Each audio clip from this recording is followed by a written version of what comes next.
네, 이번에는 전광석화 야인님께서 문의를 주셨네요. 네, 토마토 애청자입니다. 네, 종목은 엑시콘이고요. 매수 가격은 12,700원, 그리고 비중은 20%입니다. 전망과 1차, 2차 목표가까지 부탁드립니다라고 말씀 주셨네요. 최근 들어서 엑시콘이 조금 다시 강세 흐름들을 나타내고 있습니다. 실제 엑시콘 같은 경우에는 우리가 잘 알려져 있는 메모리 반도체 관련된 부분에서의 테스터 사업을 영위를 하고 있죠. 실제로 매출도 이번에 가장 큰 핵심 중 한 가지가 삼성전자에 대한 매출 부분이 굉장히 많이 잡혔다는 특징이 있습니다. 아무래도 최근에 엑시콘을 접하신 분들께서는 특히 이번 주 중에 접하셨던 분들이라면은 아무래도 이번에 삼성전자로부터 어떤 매출 수주 관련된 부분들이 가장 핵심이 아닐까라는 생각이 드는데요.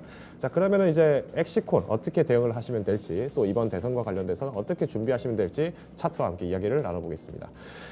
사실 이제 엑시콘 같은 경우에는 지금 최근에 주가들이 마치 성장주처럼 계속 꾸준하게 올라오고 있습니다. 지금 300일봉을 지금 보고 계신 분들은 다 눈치채셨겠지만은 거의 1년 넘게 동안에 지금 움직임들은 굉장히 안정적이고 탄탄하게 올라왔기 때문에 이런 종목들은 장기적으로 가져가면 무조건 이길 수 있겠구나라고 이렇게 생각하시는 분들이 굉장히 많습니다. 근데 여기서 조심하셔야 될 부분들은 엑시콘이 마찬가지로 지금 삼성전자와 관련된 부분에 매출이 60%가 넘게 잡혀 있습니다. 그리고 이번 매출도 마찬가지로 DDR5에 관련된 부분들에서의 메모리 반도체에 관련된 부분에서의 어떤 테스터 장비 납품이기 때문에 지금 만약에 트럼프가 지금 가장 큰 관건이 지금 이번에 가장 큰 핵심거리는 트럼프가 당선되냐 바이든이 당선되냐, 그리고 만약에 각각의 대통령이 당선됐을 때 어떤 외교 제스처를 취할 것이냐가 가장 핵심인데, 만약에 지금 중국으로부터 지금 옥세를 주어놨던 트럼프가 연임에 실패하게 된다면은 반도체에 대한 우리가 반사적 수혜가 삼성전자로 갈 것이라고 예상했던 부분들이 과연 또 한번 이것이 피해로 넘어갈 수도 있다는 점을 명심을 하셔야 됩니다. 그렇기 때문에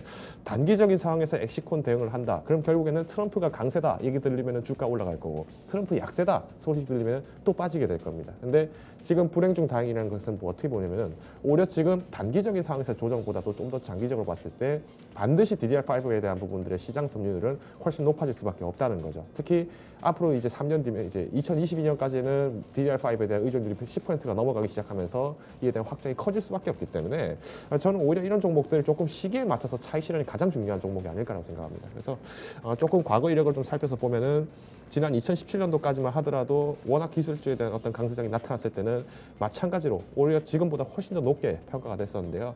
오히려 시장이 좀 침체가 되기 시작하면서 경기 침체 우려된다, 아니면은 뭐 일본과의 어떤 소재 부분들에서의 문제가 발생하기 때문에 반도체 매출 어려울 거다 이런 얘기가 나오면은 주가 계속 빠집니다. 그렇기 때문에 지금 대선을 기점으로 해서 지금 이렇게 랠리가 올라온 만큼 차익 실현은 시기에 맞게 실시하는 것이 가장 중요하다고 말씀드리고 싶고요. 우선 1차 목표가로는 저는 14,000원 제안드리겠습니다. 왜 이렇게 짧냐라고 말씀하실 수 있겠지만은 오히려 지금 상황에서는 사실 어느 정도 이런 가치 부담들, 그리고 지금 트럼프가 사실상 지금 선거인단에서의 어떤 패배 확률이 좀 더 높아지고 있는 상황이다 보니까 아주 단기적으로 내가 빨리 빠져나오겠다 하시는 분들은 14,000원에서 빠져나오셔야 되고요.